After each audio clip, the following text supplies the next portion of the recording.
पौड़ी 27वीं। सो दर तेरा केहा सो घर केहा जित वह सरस माले। सोदर की पौड़ी गुरु जी को इतनी प्यारी लगी, इतनी महान प्रतीत हुई, जैसे उसका एक एक शब्द हृदय को छू रहा हो। इसीलिए गुरु जी ने धन्य धन्य श्री गुरु ग्रंथ साहब में इस पौड़ी को 3 बार उच्चारित किया है। एक बार नहीं, 3 बार उच्चारित किया है। और बार बार जपजी साहब में, दूसरी बार रहरास साहब में, तीसरी बार आस्था की वार में यथावत उच्चारण किया। सोदर का भाव है वो स्थान, वो केंद्रीय स्थान, वो जगह है जहाँ पर बैठकर अकाल पुरख जीवों की संभाल करता है, देख रेख करता है। तभी गुरु नानक देव जी की ने वाणी में फरमान किया है, जित दर वसै कवन दर कहिए, दरा भीतर दर कवन लहे। हे अकाल पुरख, जिस दर पर तेरा निवास है और जिस घर में तेरा निवास है, मतलब कि जब हम घर के अंदर जाते हैं तो पहले दरवाज़ा पड़ता है, पहले वहाँ दरवाज़ा लगा हुआ है, वो घर ही नहीं कहलाता जहाँ पे दरवाज़ा ना हो। फिर हम घर के विभिन्न कमरों में प्रवेश करते हैं, जब दरवाजे के पार होते हैं तब घर के अंदर प्रवेश करते हैं, उसको घर कहते हैं। दर को घर नहीं कहा जा सकता, इसलिए दर और घर अलग अलग हैं। हूबहू गुरु जी मन परदेसी को भी यहाँ पे यही समझा रहे हैं कि कहाँ तुम भटक रहे हो और कैसे कब तक भटकते रहोगे। स्थिरता तुम्हें कब आएगी, तुम्हारे अंदर टिकाव कब आएगा। स्थिरता तुम्हें कभी तभी मिलेगी, टिकाव तभी आएगा, मन तुम्हारा तभी ठहराव में आएगा जब तुम अपने घर पे आ जाओगे। भाव कि तुम्हें अपने घर पर ही स्थिरता मिलनी है। हे प्रभु, जिस घर में तेरा निवास, वो घर कहाँ है, वो दर कहाँ है। कोठरे में कोठरी परम कोठी विचार।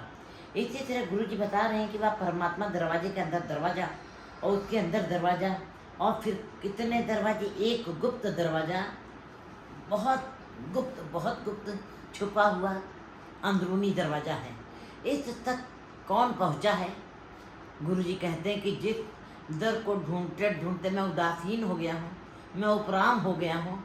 ये बात भी बिल्कुल सच है कि उपराम हुए बगैर कोई उस दर तक पहुँच ही नहीं सकता। बहुत कठिन है, बहुत कठिन है। संसार में 2 दर हैं। एक ऐसा दर है जो संसार की तरफ खुलता है। जब तक मनुष्य संसार के पदार्थों से प्रीत रखेगा, निरंकार का दरवाज़ा खुल भी नहीं सकता। मतलब उस अकाल पुरख के दर तक, सो दर की खोज उस मनुष्य के मन में पैदा नहीं हो सकती। सत्संग का मतलब ही इतना है कि गुरबाणी के पाठ करने का मतलब ही इतना है कि मनुष्य को इस बात की समझ आ जाए, उसको इस बात का बोध हो जाए, उसको इस बात की जानकारी मिल जाए कि संसार में ऐसा कुछ भी नहीं है जिससे उसकी तृप्ति हो सके, उसकी तृप्ति हो सके, जिसको इसका बोध हो सके। जब इसका बोध जब किसी को हो जाता है तो वाणी के द्वारा, सत्संग के द्वारा फिर वो उपराम हो जाता है। दूसरा वो उपराम हो जाएगा जो संसार में रह रहा है, उसको पता चल गया है कि उसको इस बात की समझ आ गई है गृहस्थी में रहते हुए कि जगत में मेरी तृप्ति नहीं हो सकती। ये उपराम स्वस्थ उपरामता है, ये उपरामता स्वस्थ उपरामता है। ऐसी उपरामता के कारण भक्त जनों ने परमात्मा का दर ढूंढ निकाला। गृहस्थ जीवन व्यतीत करते हुए उन्होंने उस जीवन की तलाश शुरू कर दी जिससे कि परमानंद मिल सकता है। जैसे कि भर्तृहरि, राजा जनक, ध्रुव, प्रहलाद ऐसे ही भक्त हैं जिन्होंने संसार को देखते हुए वो समझ गए हैं कि यहाँ पे कोई तृप्ति नहीं हो सकती है। उनको ज्ञान मिल गया है, वो निरंकार, वो उस दर तक पहुँचने की कोशिश कर रहे थे। सो दर तेरा किया सो घर किया जित वह तरस माने। वो दर कैसा है, वो घर कैसा है जहाँ बैठकर ये जीवन दाता सारे जीवों की संभाल कर रहा है। हे प्रभु, तू वो कौन से केंद्रीय स्थान के ऊपर बैठा है, तुम्हें सारी सृष्टि की ही दिखाई देती है। तो उन जीवों को केवल देख ही नहीं रहा है बल्कि उनका भरण पोषण भी कर रहा है। वह दर कौन है कहाँ है, कैसा है। प्रश्न देखने में तो बड़ा ही सरल और साधारण सा नज़र आता है, लेकिन ये प्रश्न देखने में बहुत छोटा है, लेकिन अंदर से घाव बहुत ही गंभीर हैं। अर्थ इसके बहुत ही रहस्यमयी हैं, लेकिन अंदर इसके रहस्य और विस्तार भरा पड़ा हुआ है। क्योंकि प्रश्न जितना सूक्ष्म होता है, उत्तर उतना ही गहरा होता है। उसका जवाब देना बड़ा कठिन होता है। इस पंक्ति का उत्तर कोई सामान्य साधारण मंद बुद्धि वाला नहीं दे सकता, क्योंकि इसका उत्तर कोई महान विद्वान सूक्ष्म बुद्धि वाला ही दे सकता। इसलिए जगत गुरु नानक बाबा ने आप ही प्रश्न भी किया है और आप ही इसका उत्तर भी दे रहे हैं। वो दर कैसा है, वो घर कैसा है। अब उस दर का जिस तरीके से गुरु नानक देव जी चित्रण कर रहे हैं, नक्शा खींच रहे हैं, इन पंक्तियों में उसका बयान किया गया है। वाजे नादन एक असंख्या केते हरे। गुरु जी दर की महिमा नाद से आरंभ करते हैं। गुरु जी कहते हैं कि उसके दर में अनेक तरह के नाद हैं, भेदियाँ हैं, शहनाइयाँ बज रही हैं, और उनको यंत्रों नादों को बजाने वाले भी अनेकों ही हैं। उन यंत्रों नादों साजों को बजाने वाले, मंत्रों को बजाने वाले, यंत्रों को बजाने वाले भी अनेकों ही हैं, जो तरह तरह के भिन्न भिन्न प्रकार के नाद को प्रकट भी कर रहे हैं। हे प्रभु, वे तेरी ही शोभा का गान कर रहे हैं, वो तेरी ही महिमा, उनसे तेरे दर की शोभा रोशन हो रही है, जो इस तरह का गान कर रहे हैं। अनेकों तरह के तेरे दर पर नाद और भीरियों शहनाइयाँ जो बज रही, जो बजाने वाले हैं, उन यंत्रों को नादों को बजाने वाले हैं, वो भी बहुत भिन्न भिन्न हैं, वो भी अनेक हैं। और हे प्रभु, वो तेरी ही शोभा और तेरी महिमा बता रहे हैं और तेरे दर की शोभा बढ़ा रहे हैं। प्राचीन काल से ये प्रथा सनातन मंदिरों में चली आ रही है कि मंदिर में प्रवेश करने के पहले प्रत्येक जाने वाले को घंटा बजाना पड़ता है। पहले घंटा क्यों बजाना होता है, इस आम आदमी को कोई ज्ञान नहीं है। जबकि घंटा बजाना दरअसल इस बात का प्रतीक है, इस बात का आगाज़ करता है, अलार्म है, इशारे से समझाया गया है कि परमात्मा तक पहुंचना है, उसी को नसीब होगा जिसके पास नाद होगा। क्योंकि घंटा बजता है तो नाद करता है, और उसकी गूंज बहुत दूर तक सुनाई देती है, तो नाद करता है, उसकी गूंज देर तक सुनाई देती है। हे मनुष्य, तू परमात्मा तक पहुँचेगा शब्द के द्वारा, नाद के द्वारा। शब्द की प्रतिध्वनि से गुरुमत के अनुसार गुरु शब्द ही वो घंटा है। गुरु जी ने घंटा ही गुरु के शब्द को बता दिया है। वो नाद जिसकी ध्वनि रसना से कंठ और कंठ से हृदय और फिर दुनी को छुए, जहाँ पर शब्द की नाद पूरे शरीर को, तेरे रोम रोम को झंकृत कर दे और प्रभु से मिला हो जाएगा। इस तरह अनेकों तरह के वादक, अनेकों तरह के बजाने वाले इस तरह नाद को छेड़कर धुनों को जन्म दे रहे हैं। बाजे नाद अनेक असंख्या केते हरे। भारत में आज तक जितने भी साज बाजों का जन्म हुआ, उनको भक्तों और संतों ने ही पैदा किया, जन्म दिया है। संत पहले, सबसे पहले बजाया उन्होंने, और गीत और संगीत की ध्वनि से ही परमात्मा का मिलाप आसानी से होता है। एक तारे की धुन थी, मीरा ने निकाली, एक तारा ही बजाया नारद ने। वीणा सरस्वती के हाथ में है, मुरली कृष्ण के होठों पे लगी हुई है, डमरू बजाते हुए शंकर दिखाई दे रहे हैं, और राबाब में शब्द के गीत मर्दाना जी और गुरु नानक देव जी कर रहे हैं। और भी ऐसे असंख्य हैं, अनंत भक्त हैं। खंड पाताल,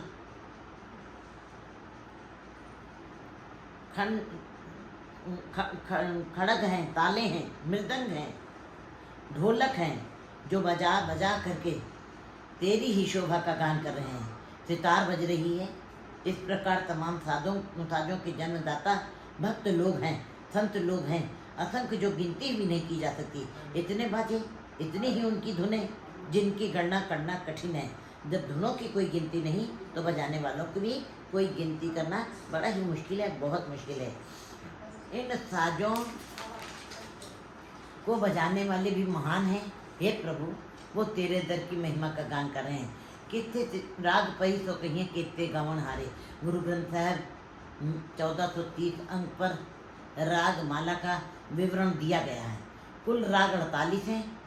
उनके राग रागनियाँ, बच्चे, पोते, परपोते, इस तरह राग रागनियों का बहुत बड़ा परिवार है। इनका भी अपना लंबा चौड़ा विस्तार है और उसी का गुरुजी ने चित्र भी खींचा है।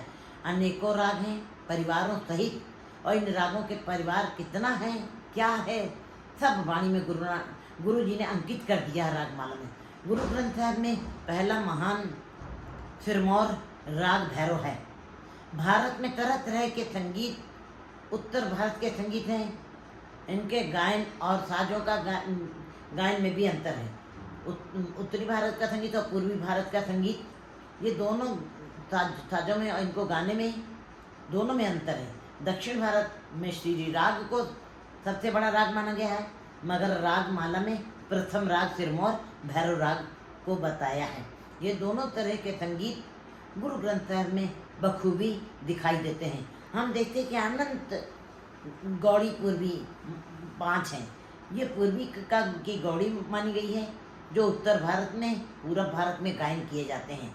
और गौड़ी एक तरह की नहीं बताई, गौड़ी भी अनेकों तरीके की बता दी है, जिसका आज भी कीर्तनी लोग उन अपने साजों के ऊपर उनकी ध्वनियों को निकाल नहीं पाते हैं, उनकी सुरों को निकाल नहीं पाते हैं। इतनी गौड़ी, क्योंकि आज खोज गुरु ग्रंथ साहब के अंदर की कम हो गई है।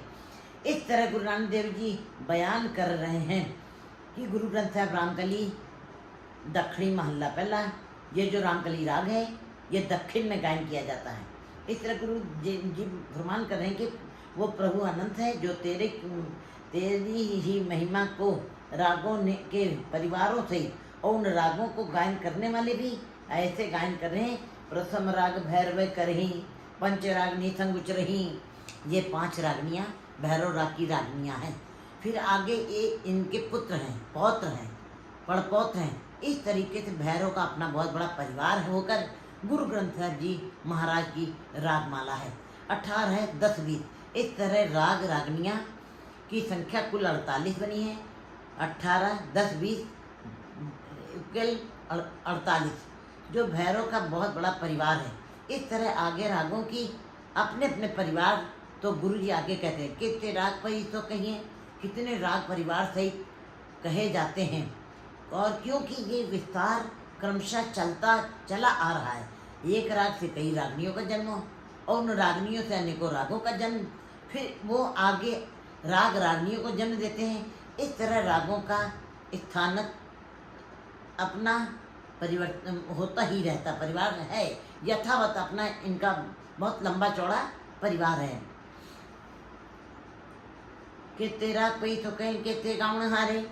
इस तरह भिन्न भिन्न रागों को गाने वाले अनेकों ही रागी सिंह हैं, जो गायन करने वाले हैं।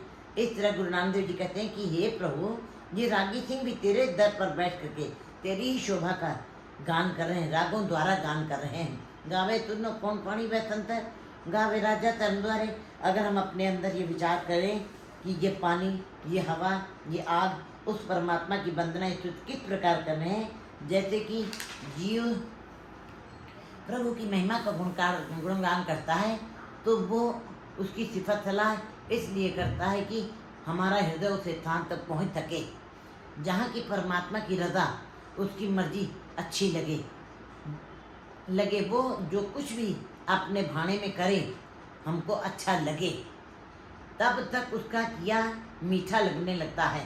तब जीव उस अवस्था में पहुंचता है कि नाम जपते जपते कीर्तन करते करते उसकी रज़ा को, उसकी मर्यादा को मान लेता, मन से मान लेता, जो भी हो रहा है प्रभु अच्छा है। तो नाम की प्राप्ति हो जाती फिर जीव को, वह उसके हुक्म को खुशी खुशी से मानने लगता है। इस जगह पर गुरु जी ये भी कह रहे हैं कि हे प्रभु, ये पवन, ये पानी, ये वसंतर सब तेरी मर्यादा में हैं, हुक्म में हैं, ये तेरे हुक्म को टाल नहीं सकते हैं। मतलब ये है कि आग का स्वभाव गर्म रहना है, हवा का स्वभाव चलते ही रहना है, बर्फ का स्वभाव ठंडा रहना है, पानी का स्वभाव निर्वाण की तरफ बहना है। ये सब अपने अपने स्वभाव पर चलते रह अडिग हैं। इस तरह अगर अग्नि, पानी, हवा नहीं होगी तो हम जीवित कैसे रह सकेंगे। हे प्रभु, सूर्य से गर्मी मिलती है, चंद्रमा से शीतलता मिलती है और हवा हमारी श्वास है। जल ही हमारा जीवन है। इन्हीं के सहारे तो हम अपनी जीवन को चलाते हैं और राघव करते हैं और तुम्हारी वंदना स्तुत कर सकते हैं। यदि हवा नहीं होगी तो हमारा जीवन नहीं होगा। इसका मतलब है इन सब का जो आपने मर्यादा बनाई है ये जीवों के लिए भी आवश्यक है। गावे तुझनो पूर्ण पानी बसंतर। इस तरह यही निष्कर्ष निकलता है कि रजा में चल रहे हैं सब ये पवन पानी अग्नि। हे प्रभु तुझे गा रहे हैं, तेरी स्तुति कर रहे हैं और तेरी मर्जी में ही चल रहे हैं। गावे राजा तरुण द्वारे प्रभु ने 84 लाख दुनिया में मनुष्य को श्रेष्ठ बनाया। संसार के सारे सुख कोई पशुओं पक्षियों के लिए नहीं, वो तो बेचारे कंकड़ पत्थर फूल आदि खा कर ही उसका ही सहारा लेकर के इस धरती पर जीवन गुजारते हैं। ये अनंत सुख केवल जीव को ही दिए हैं। दरअसल ये जो जीवन प्रभु ने हमें दिया है ये सबसे बड़ा जुआ है। जीवन को मनुष्य हार भी सकता है और जीव जीत भी सकता है। भाव ईश्वर में लीनता प्राप्त कर ली तो समझो बाजी जीत ली। संसार में पदार्थों में ही अपने को लगा दिया, गर्क कर दिया, बाजी हार गए।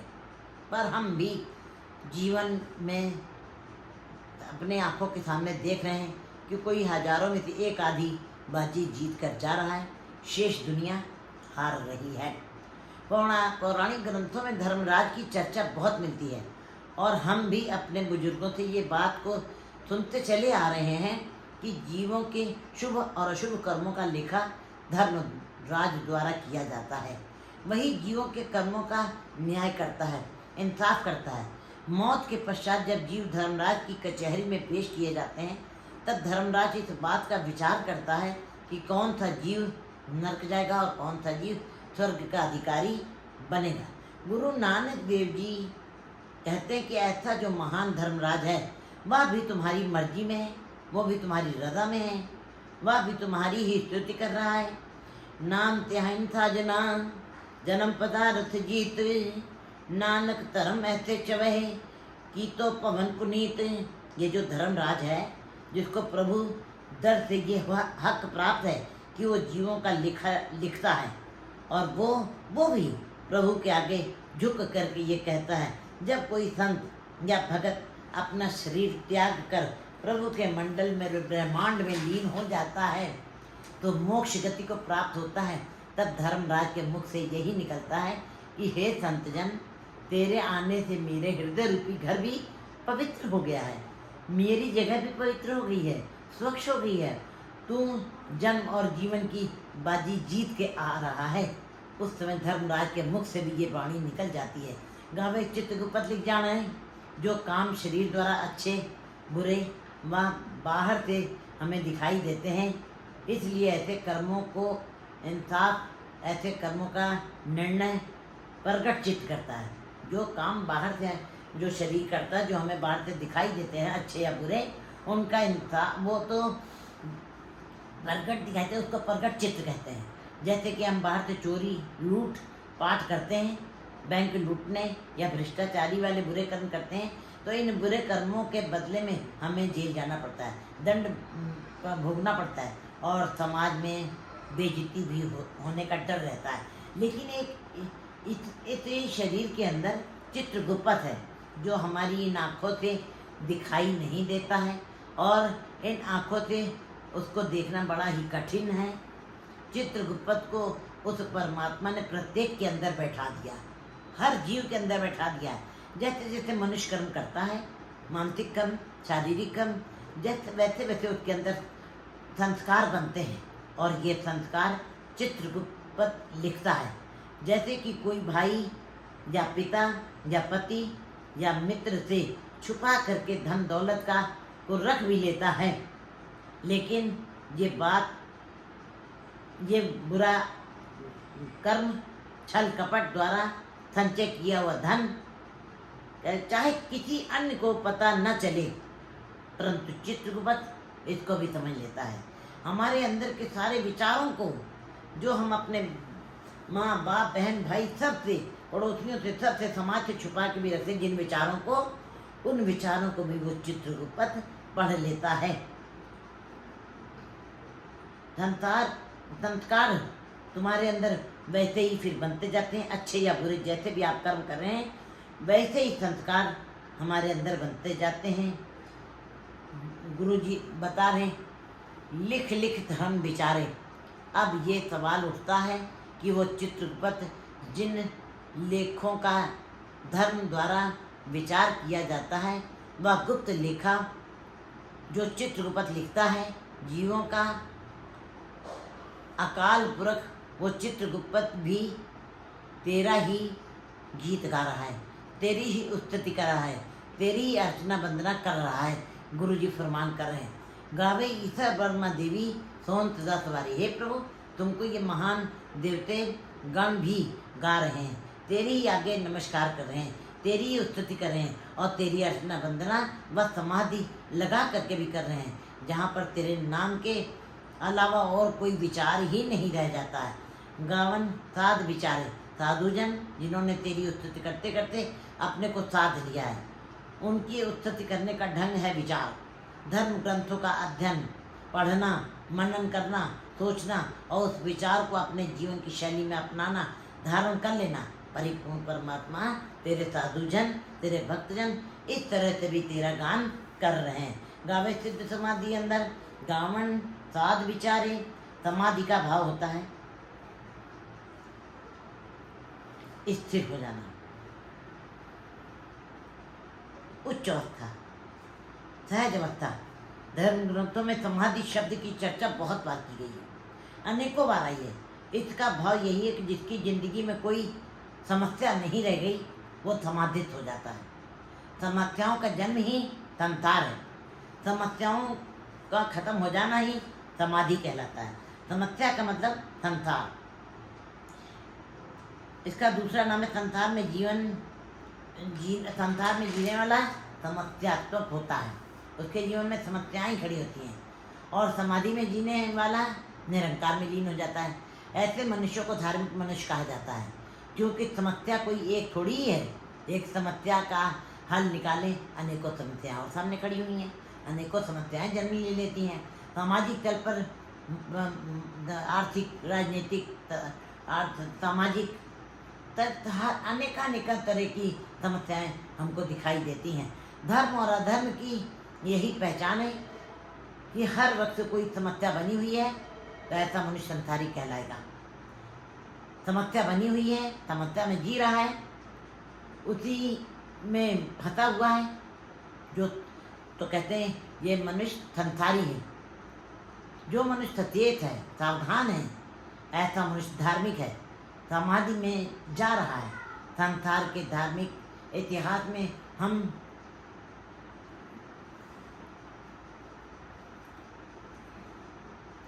मृगशाला पर बैठ करके भी, संसार के धार्मिक इतिहास में जब हम नज़र घुमाते हैं तो मृगशालाओं के ऊपर सुंदर वस्त्रों को, सुंदर कालीनों के ऊपर बैठकर भी, शेर की खाल पर बैठकर भी, तरह तरह के रंगीन कालीनों में बैठकर भी इतिहास में, धार्मिक इतिहास में एक महान समाधि बैठ करके भी वो समाधि नहीं ले सके। लगाने की कोशिश की, सुंदर सुंदर मृगशालाओं पर बैठ करके हमने धार्मिक इतिहास में इसका अध्ययन करते पता लगा है कि शेर की खाल पर बैठ करके रंगीन कॉलोनियों में बैठकर समाधि लगाने वाले भी हमें देखे, लेकिन वो परमात्मा तक नहीं पहुंच सके। लेकिन भारतीय इतिहास में, धार्मिक इतिहास में एक महान समाधि गुरु अर्जन देव जी ने ली, जो उनकी ये देन अद्वितीय है, जो समाधि में लीन है। जो गर्म तवी, नीचे से भी आग जल रही है, ऊपर से भी गर्म रेता डाला जा रहा है, और वो गर्म तवी पर भी समाधि में है, तत्ती तवी पर बैठे हुए। ऐसी समाधि बहुत ही अनोखी, बड़ी अलबेली। संसार में ऐसी समाधि लेना बहुत कठिन है, बहुत कठिन है। जो गुरु अर्जन देव जी ने करके दिखा दिया, तो और फिर वो आगे वाणी में उचार रहे हैं, तेरा किया मीठा लगे, हर नाम पदार्थ नानक मांगे, पर जो समस्याओं में जी रहा है फूलों की तेज के ऊपर भी उलझा ही रहेगा, मुश्किलों में रहेगा, अकड़ में रहेगा, जकड़ में रहेगा, बेचैनी में रहेगा। गावन जति सती संतोखी गाँव वीर कराए। हे परमात्मा, तुझे वो जिन्होंने ब्रह्मचार्य को धारण कर किया हुआ है, भाव अपनी इंद्रियों को वश में किया हुआ। ब्रह्मचारी का मतलब अपनी सभी इंद्रियों को गलत काम की तरफ से रोकना, आंखों से गलत ना देखना, जुबान से गलत ना बोलना, कानों से गलत ना सुनना और गलत विचारों को ना सोचना, हाथों से गलत काम ना करना, पैरों से गलत मार्ग पर ना चलना। वास्तव में ऐसे ही मनुष्यों को गुरमत में ब्रह्मचारी कहा जाता है। उनकी आंखें खुली हैं मगर गलत नहीं देख रही हैं, कान डसना, हाथ पैर गलत कार्य, गलत सोचना, गलत विचारना, गलत सुनना नहीं करे। भक्त नामदेव जी ने ऐसे ब्रह्मचारियों के लिए गुरबाणी में फरमान किया है। 10 बैरागन मोह बस की नहीं, पंचों का मिटना वो, 70 धोए भरे अमृत सर, बिक को मार कढ़ावो, पाछे बहुत नावन पावो। बैरागन एक लकड़ी का बना हुआ पीढ़ा होता है। 10 बैरागन, जिसके 10 पैर होते हैं, जिसके 10 पावे होते हैं। ये सिद्धों ने, योगियों ने इसको बैरागन बना लिया है, उस पीढ़ी को, जिसके ऊपर बैठ करके वो अपनी इंद्रियों को काबू करते हैं, वश में करते हैं, संयम में रखते हैं। इसके सहारे पर बैठकर इस जो पीढ़ा 10 पाँव का बना है, उसी को पर बैठ करके, उसके सहारे पर बैठ कर योगी तप करते हैं, जिनके सहारे पर वो शरीर को आधार देते हैं। हो बहु नामदेव जी भी कहते हैं। उन्होंने आध्यात्मिक अर्थ जोड़ दिया है। इस 10 पाँव वाली पीढ़ी को आध्यात्मिकता से जोड़ा है। हमारे शरीर में भी 10 इंद्रियां हैं। ये 10 इंद्रियां दरअसल हमारे शरीर का आधार हैं। अगर ये हाथ पैर मुंह आँख कान ना हो तो शरीर की कोई भी क्रिया करनी मुश्किल हो जाएगी। इन इंद्रियों के कारण ही हमारा चलना फिरना, देखना सुनना होता है। अगर ये 10 इंद्रियां हमारे शरीर में ना हो तो शरीर पत्थर, शरीर में कोई पत्थर में और शरीर में कोई अंतर नहीं रह जाएगा। गुरु जी फरमान करें कि ऐसे मनुष्य जिन्होंने अपनी 10 इंद्रियों को संयम में कर लिया है, ये इंद्रियां उनके धार्मिक कार्यों में कोई बाधा नहीं बनती हैं, उसको ही गुरु जी ब्रह्मचारी कह रहे हैं। ऐसे ब्रह्मचारी भी तेरे दर पे बैठ करके गान करे, तेरा ही गान कर रहे हैं। समस्त इंद्रियों ने बाहर की तरफ देखना छोड़ दिया है। ये जो इंद्रियां बाहर संसार है, संसार को देख रही थी, अब वो इंद्रियां अंदर की तरफ देख रही हैं और अंदर परमात्मा। ऐसे ब्रह्मचारी भी तेरे ही गीत गा रहे हैं। गावन जति सती संतोखी गाँव वीर करारे। सती से मुराद दानी, जो तेरे दर पर तरह तरह के दान कर रहे हैं। धन का दान, अन्न का दान, वस्त्रों का दान, विद्या दान, इसके अलावा बेशुमार वस्तुओं का दान। पूरे विश्व के को छोड़कर हमारा भारत देश एक धार्मिक देश है। यहाँ पर दान की अनेकानेक प्रथाएं चली आ रही हैं। गुरु पातशाह फरमान करते कि गा रहे हैं तुझे दानी, दान द्वारा वे भी दान दे रहे हैं सिर्फ इसलिए कि तेरी सिफत सलाह, तेरे गुणों का गान ये रचना कर सके, तुझसे जुड़ सके, तुझसे जुड़ने का ढंग पा सके। अनेकों तरह के दान दे कर रहे हैं, उनके पास केवल दान ही साधन है। फिर गा रहे हैं तुझे संतोखी। संतोखी वो है जो कुछ जैसा है सब ठीक है। संतोखी किसे कहते हैं? जो कुछ जैसा भी है सब ठीक है, सब कबूल है। संतोखी मनुष्य की यही पहचान है। हर वस्तु का, हर वस्तु का, हर चीज का जो भी सुख साधन परमात्मा दिए हैं, आभार ही जिताता है, शुक्राना ही करता है, हाथ जोड़कर यही कहता है सब परवान है, सब कबूल है। अगर जो पुत्र की इच्छा थी, पुत्र है, मिल गया है तो शुक्रिया है, नहीं मिला तो वो भी तेरी भावना है, उसी में खुश हूँ। धन की जरूरत थी, मिल गया है तो शुक्राना है, नहीं मिला संतोषम परम सुखम। तूने बहुत कुछ डाल दिया है तो संतोषी व्यक्ति, संतोषी वृत्ति द्वारा तुझे गा रहे हैं। गावन पंडित पढ़ लिखी तर जुगी वेदा नाले, तुम्हारे गीत गा रहे हैं। इस तरह के पंडित, इस तरह के ऋषि, इस तरह के महान कवि सिरमौर कवीश्वर जो वेदों का उच्चारण करके तेरी स्तुति कर रहे हैं। युगों युगों से ये धारा चली आ रही है, जहाँ पर पंडित जन वेदों का आधार बना करके उसका सहारा लेकर के वेदों का तुम्हारा गुणगान करते चले आ रहे हैं। इसमें वेदों का पढ़ना, पढ़ाना, सुनना, सुनाना इसलिए है हे प्रभु तुझसे जुड़ सके। उनका भी उद्देश्य यही है, और तुझ में लीन हो सकें और जुड़ करके तुम्हारा आनंद प्राप्त कर सकें। गावे मोहनिया मनमोहन सुरगा मछ प्याले। वैसे आम तौर पर हम मोहिनी किसको कहते हैं? जिसको परमात्मा ने अपार रूप रंग सुंदरता दे दी है और जिसकी सुंदरता सभी को आकर्षित करती है। परंतु गुरबाणी में मोहिनी उनको कहा गया है जिस मोहिनी सुंदरी को इस बात का बोध हो गया है, प्रभु की स्तुति करते करते इस बात की समझ आ गई है, हे प्रभु ये मेरा मोहिनी चेहरा, ये मेरा सुंदर स्वरूप, ये मेरा मनमोहक चेहरा, हे परमात्मा तेरी ही देन है। और ये मेरा सुंदर शरीर, सुंदर चेहरा उस महान चित्रकार द्वारा बनाया गया है, उसकी देन है। उनको प्रभु के गुणों का गान करके ये ज्ञान प्राप्त हो गया है। ऐसी मोहनी सुंदर स्त्रियों को परमात्मा के सिफत सतला उसके गुणों का गान करते करते इस बात की समझ आ गई है कि उस परमात्मा की ज्योत के बिना कोई सुंदर नहीं हो सकता। अगर जो परमात्मा सुंदर शरीर बना देता, अगर जो अपनी ज्योत न डालता तो पत्थर ही था, उसकी सुंदरता किसी काम की नहीं, उसका ये रूपवंत चेहरा किसी काम का न रह जाता। अगर कोई अपने रूप का ही मान करे और प्रभु की ज्योत को ख्याल से निकाल दे, प्रभु के सिफत सलाह को अपने मन से निकाल दे। रूप तो गुरु जी बता रहे हैं कि रूपवंत तो है ना ही मोहे, प्रभु की ज्योत थगल घट सो है, जो जाने मैं जौवन मंत सो होवत विष्टा का जन। साहब कहते कि ऐसे सुंदर सुंदर स्त्रियां जो तीनों लोकों में, मृत्यु लोक, स्वर्ग लोक, पाताल पुरियों में सबको मोह लेती हैं, जिनके उदाहरण में धार्मिक ग्रंथों में मिलते भी हैं, जिनको अपने रूप का मान हो गया, ये अकाल पुरख ऐसी मोहनियाँ भी तुम पर ही मोहित हैं, तुम पर मोहित हैं। गामन रतन उपाय तेरे 68 तीरथ नाले।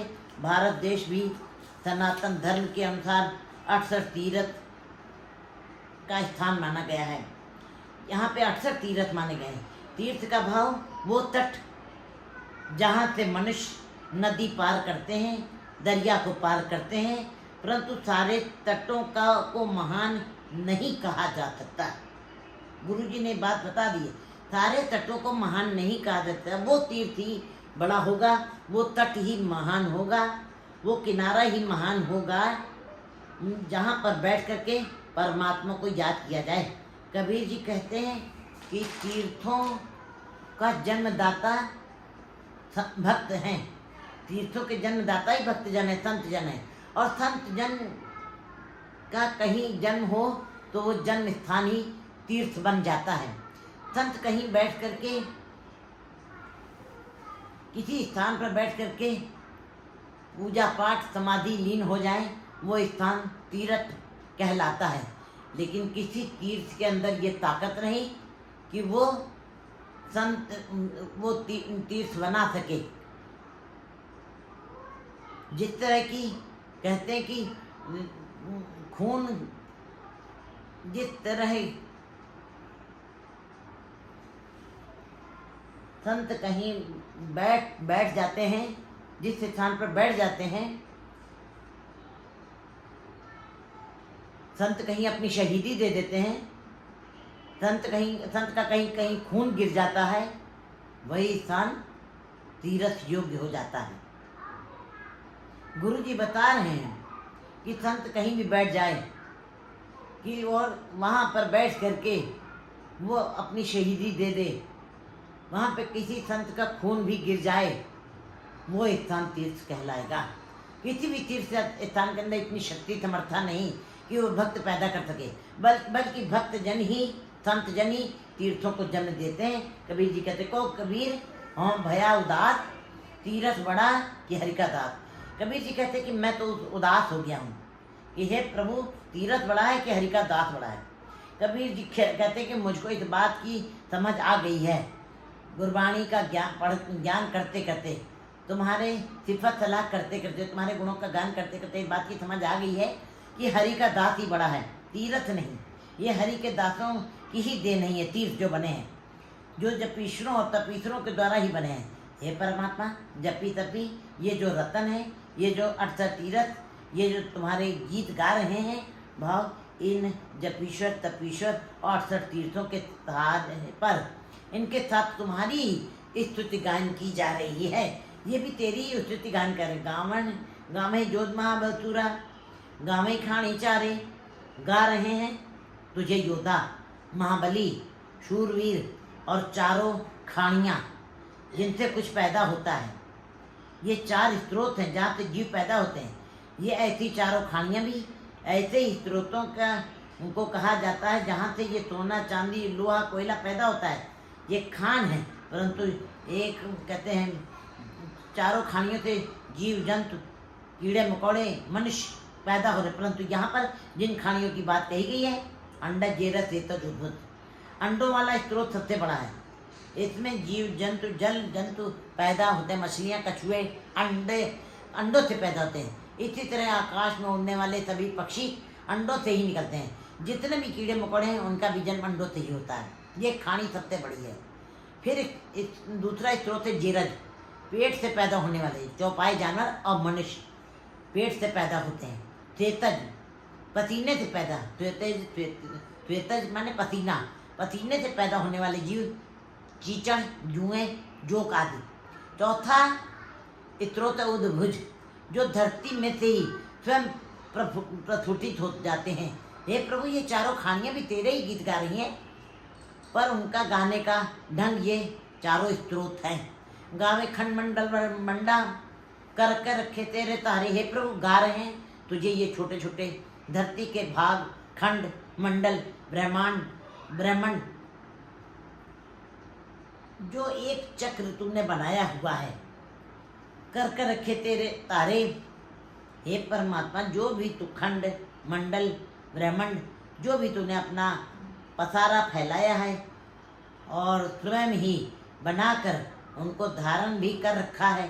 ब्रह्मांड का चक्र, ब्रह्मांडों के छोटे छोटे टुकड़े, धरतियों के टुकड़े, ये सब तुझे ही गा रहे हैं। कोई धरती के टुकड़ों को देखता पूरे ब्रह्मांड पर दृष्टि डालता है और वो भी तुम्हारी महिमा का गान करने लग जाता है और ये कहते रहते हैं कि हे प्रभु, ये सब तेरी मर्जी से हो रहा है, इसीलिए तुम्हारे ही गीत गा रहे हैं। से ही तुझनो गावे जो तुझ भावन। हे परमात्मा, ये तो पता चल गया है कि तुझे बहुत लोग गा रहे हैं, अनंत गा रहे हैं, बेशुमार गा रहे हैं, पर सच्चाई ये है से ही तुझनो गावे हैं, वे भी तुझे गा रहे हैं। कौन? गुरु जी बता रहे हैं। जो तुझ भावन, जो तुझे भा जाते हैं, अच्छे लगते हैं। भाव की गाने वाले तो अनंत हैं, उनकी गणना नहीं की जा सकती है, पर गाना उन्हीं का कबूल है, उन्हीं का स्वीकार है जिनका गाया हुआ तुम्हें पसंद आ जाए, तुम्हें अच्छा लगे। इस विषय पर विचार करना जरूरी है कि जो सृष्टि में अनंत लोग तुझे गा रहे हैं, तो क्या सबका गाया हुआ परमात्मा स्वीकार कर लेता है? ये विषय बहुत ही अद्भुत है। पर गुरु जी कहते हैं कि मेरी दृष्टि में वही तुझे गा रहे हैं, उन्हीं का गाना तुम्हारे दर पे कबूल हो रहा है, स्वीकार हो रहा है, जो तुझे पसंद आ जाते हैं, जिनका गाना तुझे पसंद आ जाता है, जिनका भजन, जिनकी सिफत है, जिनका गुणगान करना तुझे अच्छा लगता है। कौन तुझे पसंद आ जाते हैं? आ गए हैं रखते तेरे भगत रसाले, जिन्होंने तेरे नाम के रस का स्वाद चख लिया है और केवल तेरे नाम के रंग में ही रंगे हुए हैं, जिनके पास रसों का घर तेरा नाम है, जो रस में भीग गए हैं, डूब गए हैं। मतलब कि अगर हमारी भोजन की गराही मुंह के अंदर जाती है, जीव उसका स्वाद लेती है, हूबहू जब जीव परमात्मा का नाम जपे और जपते जपते उसको रस आ जाए, उसी को नाम रसिए कहते हैं। परंतु अगर जब भोजन मुंह में रखते ही कड़वा लगे, मुंह में स्वाद ना आए, तो हम यही कहते हैं कि इसको कोई रोग हो गया, इसको कोई बीमारी हो गई है, बुखार हो गया, तभी ये सारे भोजन स्वादिष्ट नहीं लग रहे हैं, अच्छे नहीं लग रहे हैं। हूबहू अगर मन को विकारों का बुखार चढ़ा हुआ है, लोभ का, तृष्णा का, ऐसे व्यक्ति को नाम का स्वाद नहीं आता, उसको रस नहीं आता है। रसीले भक्त की पहचान उसकी रचना पर परमात्मा का नाम ही होगा। वो जो कुछ भी बोलता है, दिन भर में जो भी क्रियाकलाप करता है, वो सारा उस ईश्वर के से ही जुड़ा हुआ है। ये सारा दिया हुआ है, सारी रात दी हुई, आयु रूपी रात पूरी उसी में वो लगा देता है। इस तरह जो तेरे भक्त हैं, तेरे नाम के रंगे हुए हैं, जो रसों का घर तेरे नाम को प्राप्त कर चुके हैं, इस तरह के भक्त हकीकत में तुझे अच्छे लग रहे हैं। जो गा रहे हैं तुझे, उन्हीं की भक्ति तुझे अच्छी लग रही है। और कितने गावन और भी अनंत गा रहे हैं, बेशुमार गा रहे हैं। से मैं चित नामन, जो मेरी याद में भी नहीं है। गुरु जी कहते हैं शक्ति से परे हो गए, मेरी याद से परे हैं, जिनको मैं अपनी स्मरण शक्ति में नहीं ला सकता। भाव याद करना चाहूँ तो भी मेरी शक्ति वहाँ पर काम नहीं कर रही है। भाव मेरा स्मरण शक्ति भी एक सीमा रखती है। तुझे गा रहे हैं असंख्य अनंत, हे परिपूर्ण परमात्मा, और भी अनेकानेक गा रहे हैं जो मेरे चित्त चेते में भी नहीं है, जिनको मैं याद भी करना चाहूँ तो मुझे याद नहीं आ रहे हैं। नानक क्या बेचारे, मैं इन सभी गाने वालों को का क्या विचार करूं क्योंकि सभी मेरी स्मरण शक्ति में नहीं आते। भाव में सभी की गणना नहीं कर सकता, ये भी अनगिनत हैं, मेरी समर्था से बाहर हैं, क्योंकि मेरी स्मरण शक्ति सीमा में है। हे परमात्मा, अनंत तुझे गा रहे हैं जो मेरे स्मरण में नहीं है, जो मेरे चित्त चेते में नहीं है। सोई सोई सदा सच होता है, साचा साची नहीं। वही परमात्मा सत्य है, सदैव है, सदा रहेगा। उसका गुण भी, उसके गुण भी सत्य हैं, महान है, और अब भी है। ऐसा नहीं कि वो हो गया है, कल नहीं होगा, नहीं, वो अब भी है। जिनके गुण सत्य हैं, जो सच्चा है, सदैव है, शाश्वत है, निश्चल है। गुरु जी बता रहे हैं, है भी होती, आज भी सत्य है, आगे भी रहेगा। जाए न जाती, वो किसी के द्वारा जाया नहीं है, वो पैदा नहीं हुआ है, वो कभी जाएगा नहीं, उसका जन्म नहीं होता है। उसकी जिसका जन्म नहीं होता उसकी मौत भी नहीं होती है। बहुत जन्म और मृत्यु में नहीं है, वो अकाल पुरख है, काल में जीव है, अकाल में वो खुद बैठा हुआ है। जहाँ काल छू भी नहीं सकता। रचना जिन रचाई, उसने रचना रची है, और जिसने ये रचना रची है वो जन्म मृत्यु में नहीं है, वो मालिक है। उसकी महिमा सत्य है। रंगी रंगी पाती कर कर जिनकी माया जिन पाई, तरह तरह के रंग की वस्तुएं जिसने पैदा की हुई हैं, प्रकृति द्वारा बनाई, कुदरत द्वारा बनी हुई ये वस्तुएं, वो परिपूर्ण परमात्मा जन्म मृत्यु से परे है। वो अकाल है, निश्चल है, कायम है, और उसने अपनी कला द्वारा, अपनी माया द्वारा भिन्न भिन्न वस्तुओं की रचना की है। कर कर वेखे कीता है अपना जीव तीसरी बड़ी आई। उसने जो कुछ बनाया उसकी रचना, उसने हर चीज को बनाकर रचना करके छोड़ नहीं दिया, बल्कि उनकी देख रेख संभाल भी कर रहा है। रचना करके उनकी देख रेख भी कर रहा है, जैसे उसकी मर्जी उसको भाता है, उसी ढंग से उन जीवों के ऊपर अपनी दृष्टि रखता है, अपने बनाए हुए संसार की पालना करता है। जो तिस भावे सोई करती, हुक्म न करना जाई। जैसे जैसे उसको भाता है, पसंद आता है, वह वही करता है। यहाँ और किसी का राय मशवरा का तो प्रश्न ही नहीं उठता है, क्योंकि उसके जैसा और संसार में कोई है ही नहीं। वो जो कुछ भी करता है अपने हुक्म के मुताबिक करता है, उसमें कोई भी इनकारी नहीं हो सकती, और ना कोई उसके हुक्म का इनकार कर सकता है। कोई इनकार कर भी ले तो बाद में उसको पश्चाताप करना पड़ता है। जो उसके हुक्म की पालना करते हैं उनको सुख मिलते हैं। फिर भाव भाणा न मनने बहुत दुख पाए। जो उसकी रजा को नहीं मानते उनको बहुत फिर दुख भोगने पड़ते हैं।